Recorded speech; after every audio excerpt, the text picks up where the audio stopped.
it means to us, to our students, and how it contributes to student success in the CCC Accessibility Center. Yes. Mm. So your support for today would be Angela Baucom, who's a project manager of the CCCAC, as well as myself. I'm the Media and Assistive Technology Specialist for the CCC, as well as we will be monitoring the chat along with our CCCAC staff. So our agenda for this morning is we will have a welcome message from our director of the CCC Technology Center, as well as the CCC Accessibility Center, an introduction to Section 504, a session about EEAAPs, a wonderful workflow for PDF remediation workshop, and then we'll go into our lunch break.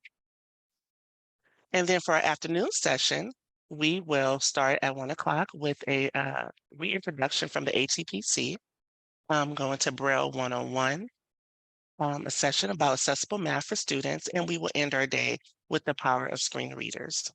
So now I will also want to go on a couple of housekeeping slide information. So our presentations are being recorded, and please mute your line if you are just listening. You are able to ask questions, like we said, we are monitoring the chat for today, and you can use the raise hand feature for any questions. We have our human captionings available. So down at the bottom of your screen, of your Zoom screen, you will see live transcripts or captions. Please click on that so you're able to get your captions for the day. In addition to our captions, we also have ASL interpreters that are available, and you will see the ASL interpreters in our participant list. So now I want to begin with a welcome message from Dr. Jennifer Coleman and from Don Okanaka. Thank you.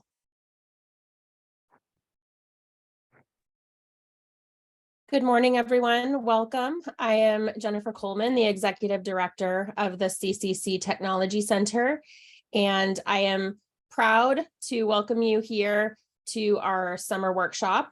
Our accessibility team has been hard at work over many months, actually years now.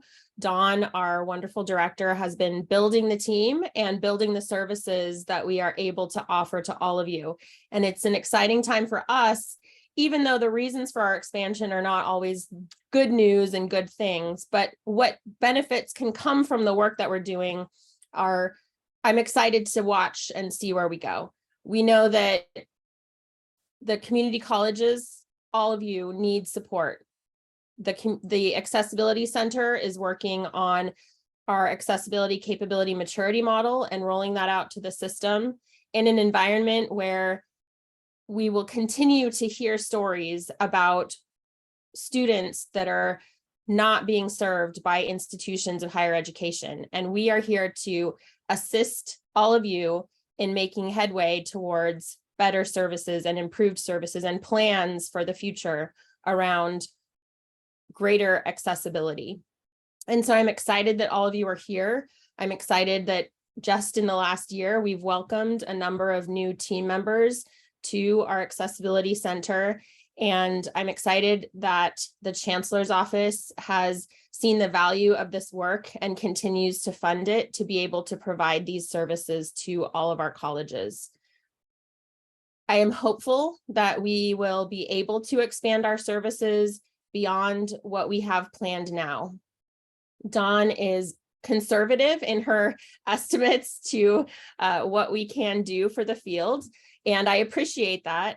And I'm hopeful that we can continue to expand them as the need continues to grow. And so today is one of those steps to be able to serve 127 people we currently have online. We've been able to take these workshops from in person, where we had limitations on the number of attendees, to now taking them further afield and offering them in virtual formats to serve more students.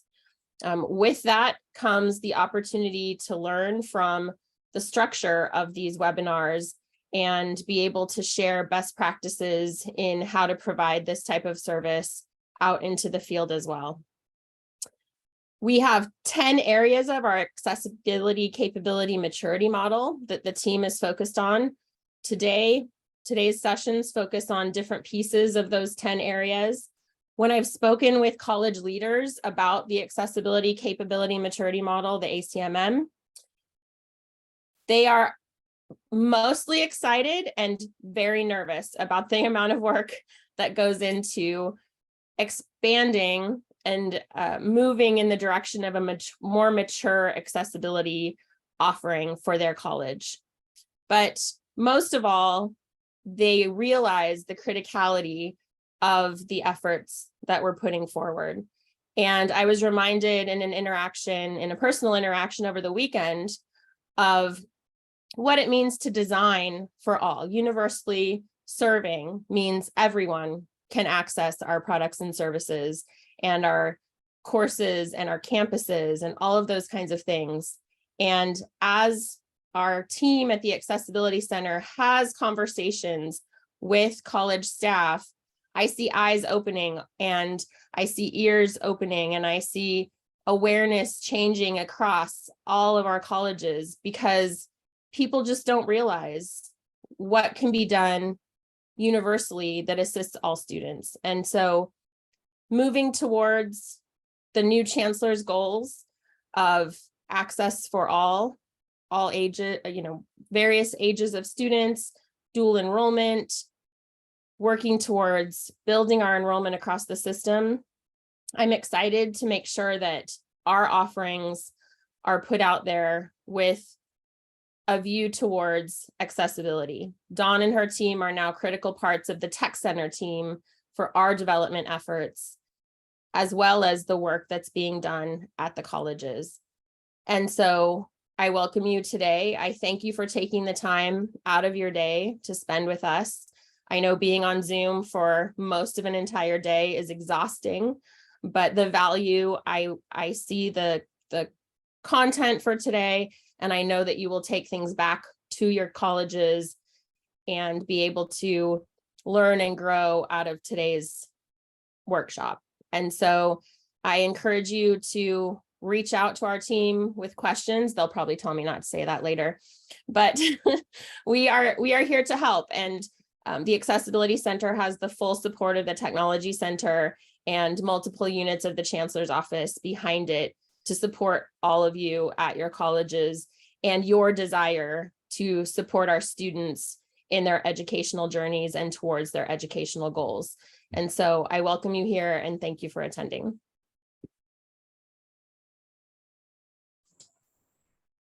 Thank you, Jennifer. That's a hard one to follow. You set the bar high today. We are super excited here in the Accessibility Center of all the work that we've done with the capability maturity model. And we are more than happy to talk to different colleges and are in conversation with several colleges about the potential rollout on each individual college campus. Today, we're going to focus on 504, and we are excited with that. We have conducted an alternate media and assistive technology survey with all the colleges that we're getting very close to having the results be ready to publish, along with recommendations to the Chancellor's Office and looking internally at our workings and offerings and making sure that what we are providing aligns with what the colleges need. And with the addition of Alex and Lauren, we're looking at new and exciting out-of-the-box ways that we can also push the support of the 504 areas. So with that, I am going to go ahead and pass it to, I believe, Lauren and Alex for our first session, because they said they could use a little extra time. Thank you, Dawn. Okay, I am going to start sharing the screen, Alex. Okay. And give me a quick minute and make sure we're all together. And let me pin myself and all right, so I share.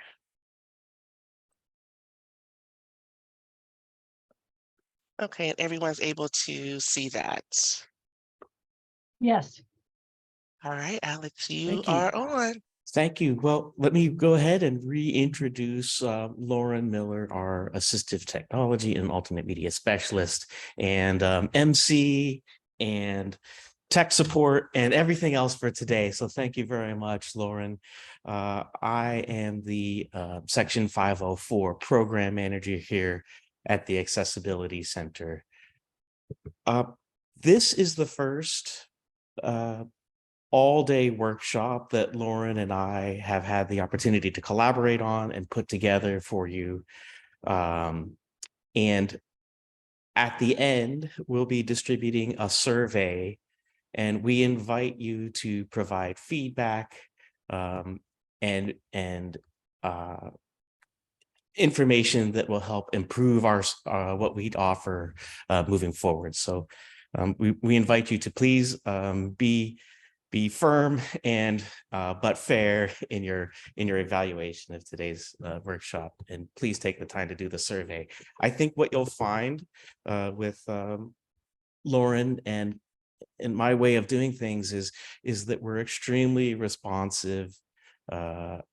We endeavor to be extremely responsive to all the feedback that we get, and to that end, the sessions today are really designed based almost 100% on the feedback that was received in previous all-day workshops, plus some of the workshops and trainings we've done for colleges. So for example, we've gotten a lot of feedback about how does Section 508 kind of intersect with 504 in terms of its procurement practices. So we've asked Tom to kind of walk us through that. I would say it's kind of a tie, but one of the most requested items is really in those surveys is really how PDF accessibility, can we give a lot more information about PDFs and other types of documents, but folks mention PDFs a lot because of their complexity, I'm sure. And really, can we get a demonstration of barriers, and how does something that's kind of a technical violation result in a real world barrier for an end user, especially a student with a disability. So Albert Guriev will be leading that session at 11 o'clock. At 1 o'clock, we got some good feedback on one of our early office hours about providing alternate media and finding resources and things like that. So we decided to kind of add on to that March presentation and bring Jeff Bauer in for a reintroduction to how the Access Text Production Center works here at the community colleges. We get a lot of requests for more information about Braille. So we're starting our journey in that area with a presentation from Casey Markowski, the Braille specialist here at the Tech Center. And then probably following PDF accessibility, there's a tie for, it seems like, for two other topics. One is just really, if I were to kind of break it out, it's just say more information about STEM accessibility, how to produce it in alternate media, and also how else to produce it accessibly, make it born accessible from the start in Canvas and in documents and things like that. So Sean Jordison will be leading that session. And then lastly, we get a lot of requests for demonstrations on how screen readers work and what they're capable of and what they're not. And so I put together a short presentation on how screen readers on Windows works and how you can get started if you're working with a student who is new or maybe self-taught in the Windows screen reader space.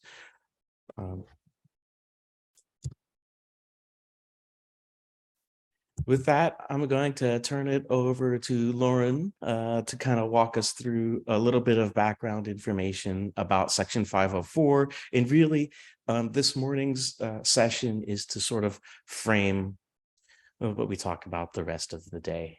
So thank you very much, Lauren.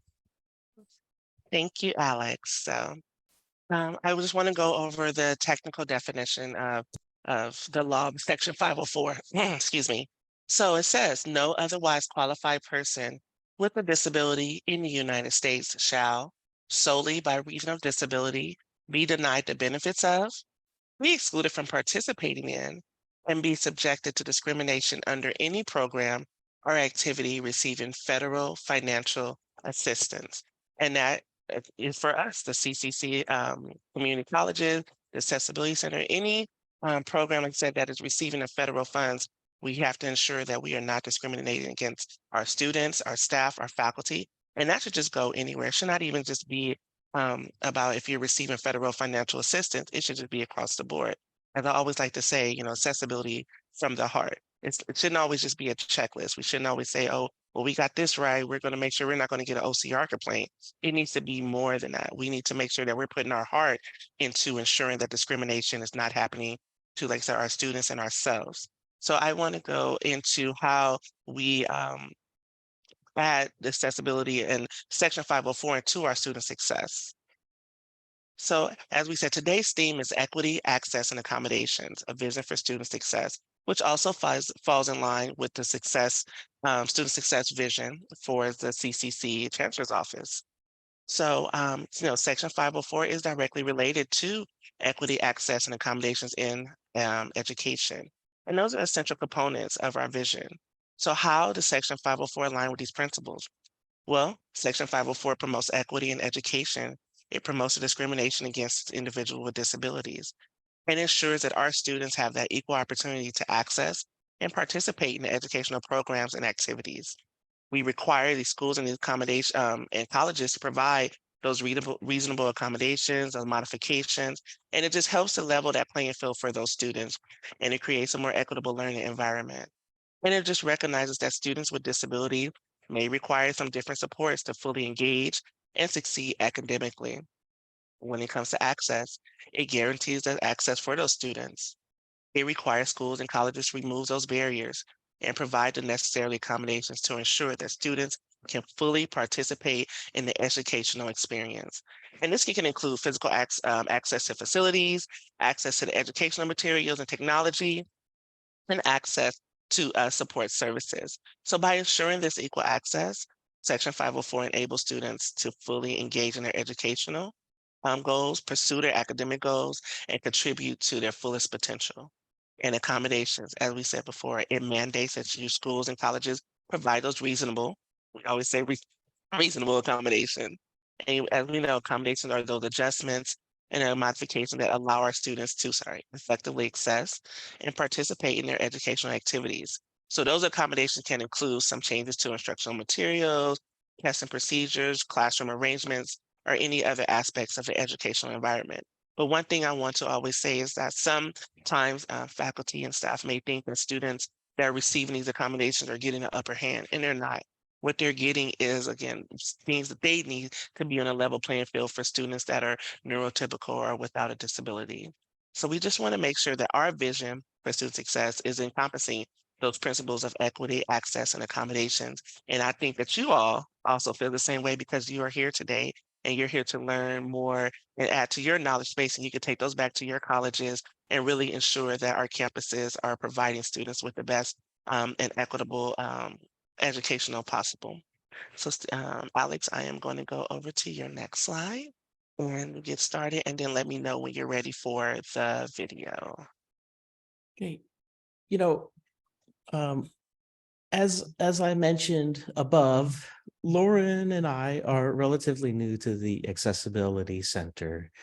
And it was a little unusual for me to think about accessibility in terms of Section 504 versus Section 508 and how those work together, but the separation, was not something I had thought about quite a bit. And it caused me to do a little bit of research and a little thinking about Section 504 specifically, and how it was passed, and then how the regulations were passed, and just the history of it. And us here in California really should take a lot of pride in what was done in San Francisco and Berkeley and around that area. Really the regulations were passed because of work that was done here in California. And it's really a proud moment for us to be involved in the California community colleges and how they're implemented. So just it's something that's really exciting and really something to think about. I'd like to thank Adam Casarda, who is at University of California, Irvine, and his presentation on the Accessibility Allies, or Disability Allies, I think was the title of it, for inspiring us to think about the history of Section 504 specifically. And in that presentation, he takes quite a bit of time going over, the civil rights history and things like that. And then he shows the documentary video that was put out about it. And it was really quite powerful in a room of over 100 participants. They really took quite a bit out of that. So I thought we would share it here to kind of set the tone again for this afternoon's and later on this morning's presentations. You'll note that the video is open captioned as well as audio described. So if you don't have any experience with audio description, this will be a wonderful experience for you as well.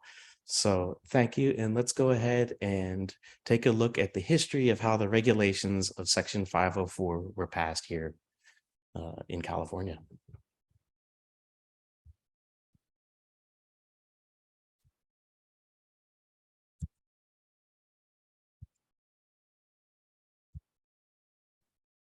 For Sit-In 20th Anniversary Committee presents still photos, newspaper clippings, and film footage from actual news broadcasts, April 1977. Kitty Cone.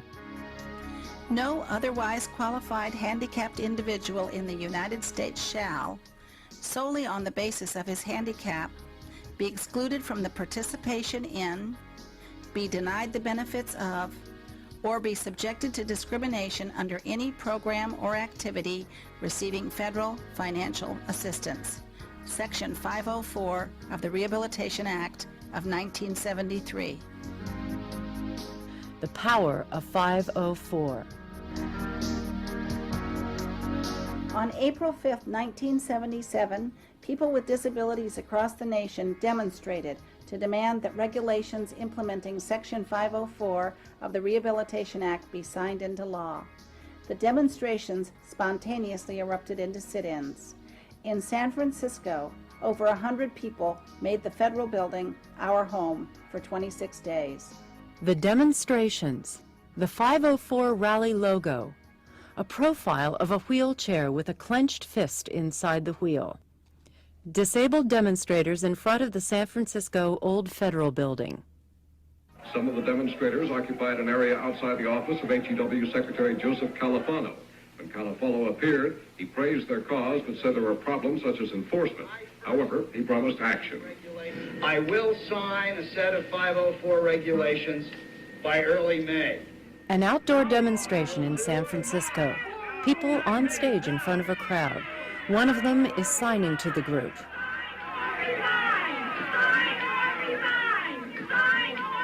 The handicapped demand that Section 504 of the Civil Rights Act be signed. It was passed by Congress in 1974. It guarantees the rights of the handicapped in education and employment. The Ford administration never implemented the act. And now the new HEW Secretary, Joseph Califano, says he will sign it in May. The handicapped want him to sign it now. The San Francisco sit-in. A collage of newspaper clippings about the bill and the protest. Now is an overnight sit-in. Actually, the demonstration is going on throughout the entire nation, Washington, New York, Denver, here in San Francisco. It all started this morning here at the old Federal Building on 50 Fulton when an incident took place outside.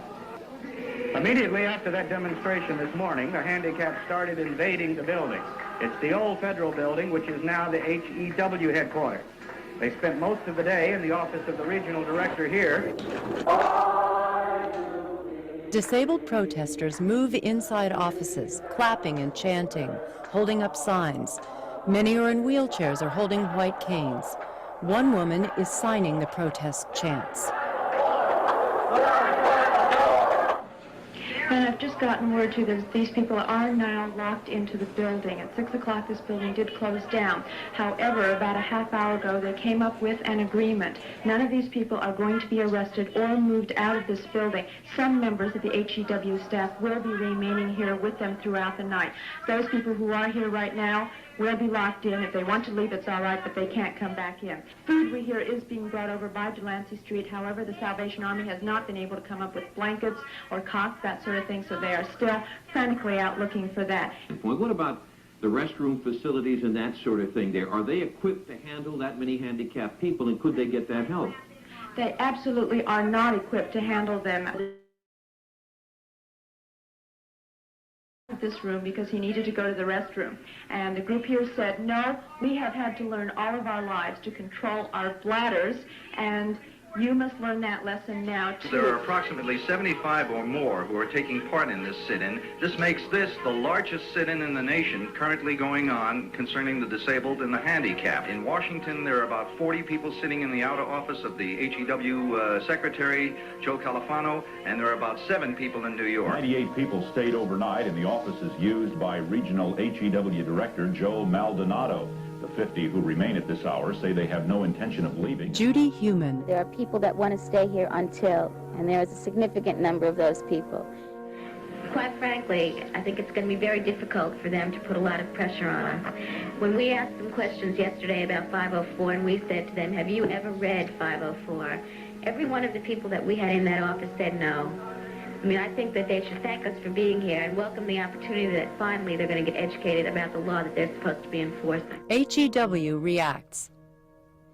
Inside the building, handmade signs on the walls, people using payphones, people playing cards.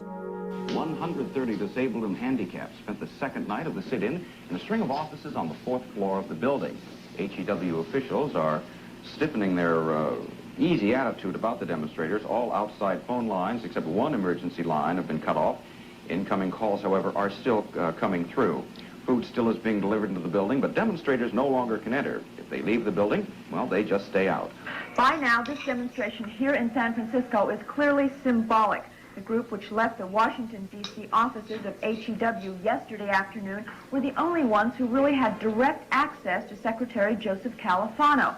Any demonstration here in San Francisco, well, can only be to show support, but it can't do anything tangible to get that anti-discrimination law signed right now. D.C., L.A., New York forced out. San Francisco digs in. Demonstrators asleep on the floors and stairways. They're tired, they're grubby, they're uncomfortable, but their spirits are soaring.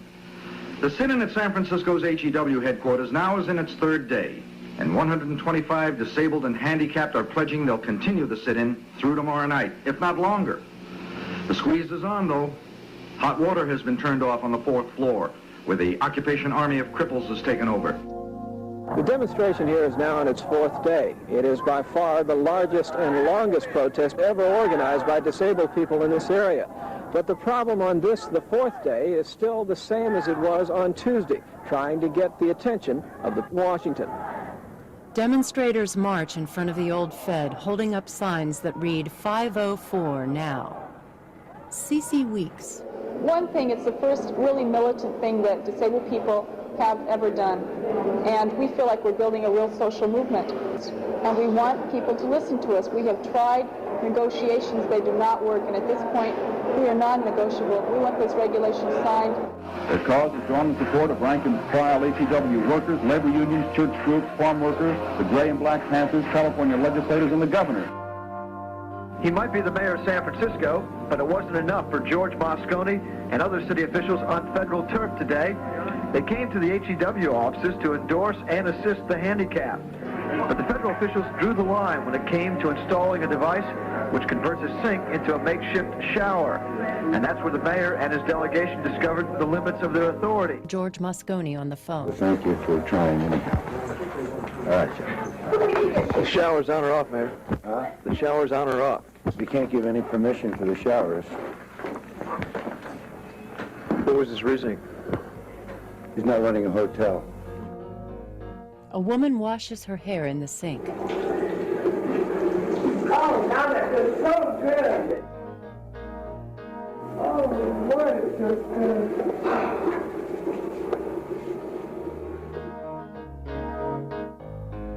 The hearings.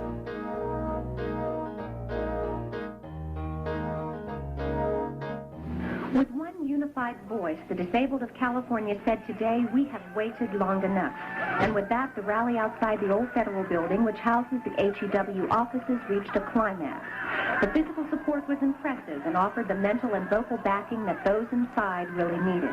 It is nearing 2 weeks now since 150 handicapped people moved into the HEW offices. And it was today, in response to that occupation, that a special congressional hearing convened.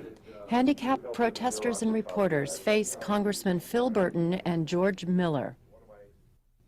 Debbie Kaplan. I think one of the things that Secretary Califano and his representatives, who we've been negotiating with since they came into office, forget is that when they sit around and intellectualize about what started off as 8 issues, then it escalated to 15 issues, then it went up to 18, then it went up to 25, and God knows where it's going to go next, is that while they sit around and think about how they're going to enforce regulations that they don't seem to understand, our lives are not changed, our civil rights are not granted.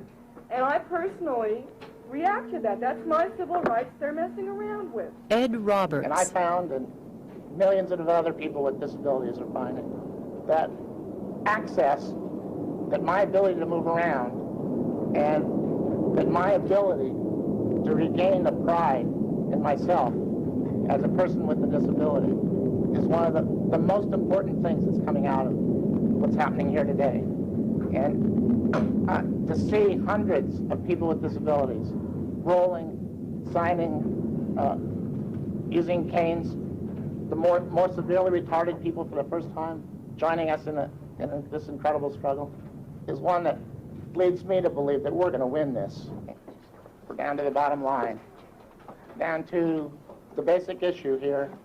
Are we going to perpetuate segregation in our society? We're one of the largest minorities in this country. I looked at the 18 points that HEW put out this morning. I have never seen a better blueprint for segregation. These kinds of issues, the issue of civil rights, of human rights, are not one issues that people with disabilities can compromise any further. Phil Newmark. They had to choose the most important part of these regulations to eliminate and to reconsider. They chose them. So I resent the fact that they say we're in fundamental agreement. We're not in fundamental agreement. We're in fundamental disagreement. Judy Human. Whether there was a Section 504, whether there was a PL 94-142, there was a Brown versus Board of Education.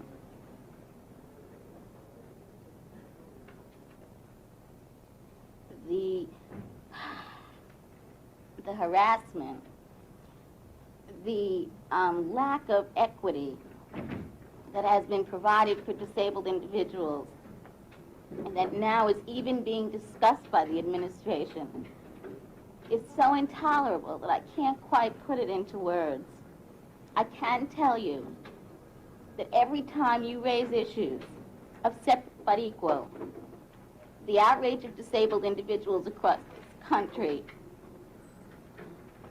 is going to continue. It is going to be ignited. There will be more takeovers of buildings until finally maybe you begin to understand our position. We will no longer allow the government to oppress disabled individuals. We want the law enforced. We want no more segregation. We will accept no more discussion of segregation. And I would appreciate it if you would stop shaking your head in agreement when I don't think you understand what we are talking about. Judy puts her head in her hands. Behind her, disabled participants and reporters clap.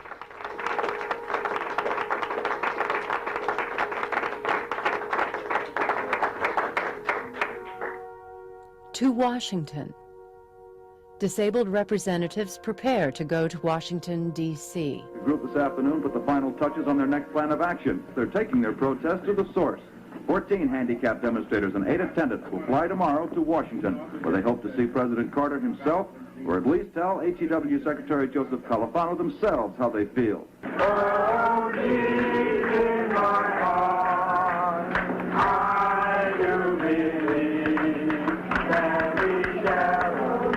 Outside the HEW building, Washington, D.C. It was sweltering hot, but they went to HEW anyway, staying in the streets when the curbs stopped them. They were trying to force a meeting with Califano after he had canceled one scheduled earlier, but they were blocked.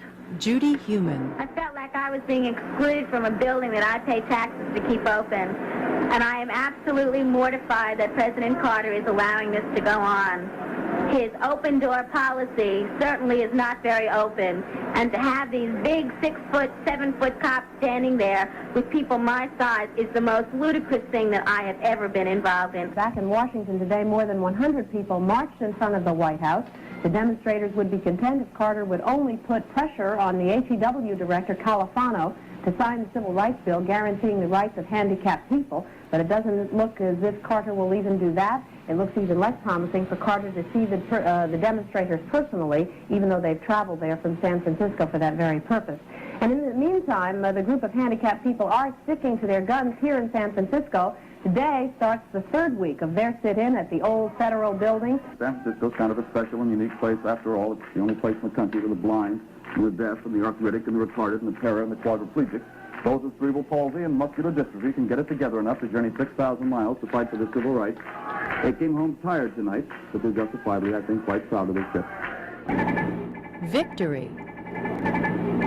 Good evening. 35 million Americans, handicapped Americans, won a big victory today. When HEW Secretary Joseph Califano signed a paper today, the implementation of the law began. Outside the old Federal Building in San Francisco, the protesters leave the building one by one. But I discovered something about myself that I didn't know, that I counted as a person, and through 504, I now have more of a chance to count, and I just really feel fantastic.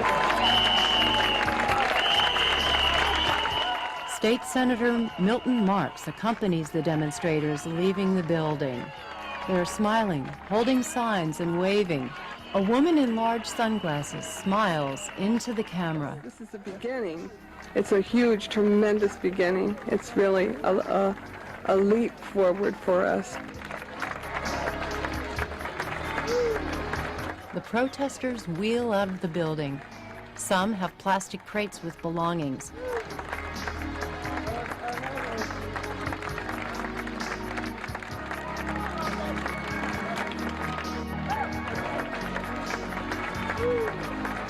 A woman with a cane is hugged by 2 of her friends.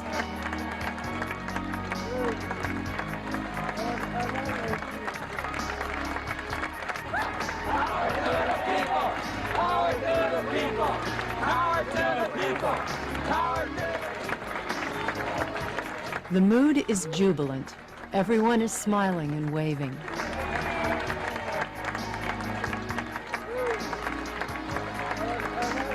Kitty Cohn. The signing of the regulations signified the public birth of the disability rights movement.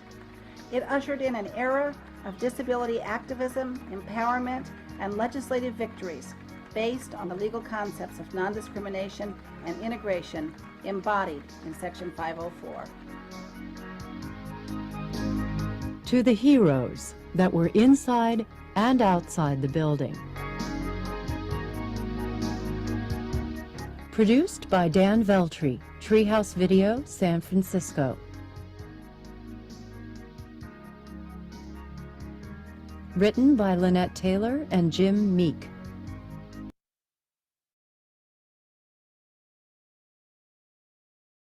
All right, I am going to have the link to the video placed into the chat.